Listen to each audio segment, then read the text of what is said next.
भारतीय संविधानाचा अमृत महोत्सव देशभर विविध उपक्रमांनी साजरा केला जातोय.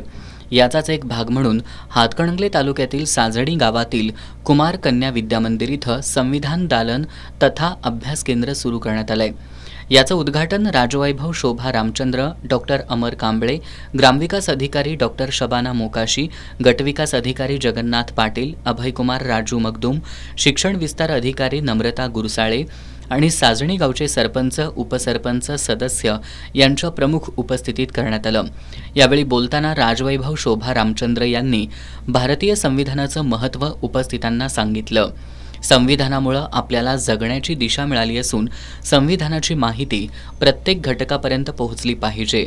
साजणी गावातील सरपंच, उपसरपंच आणि सदस्यांनी संविधान अभ्यास केंद्र सुरू करून मोलाचं कार्य केलंय असे गौरवोद्गार राजवैभव यांनी काढले. यावेळी शाळेचे मुख्याध्यापक, शिक्षक आणि ग्रामस्थ तसेच विद्यार्थी मोठ्या संख्येनं उपस्थित होते.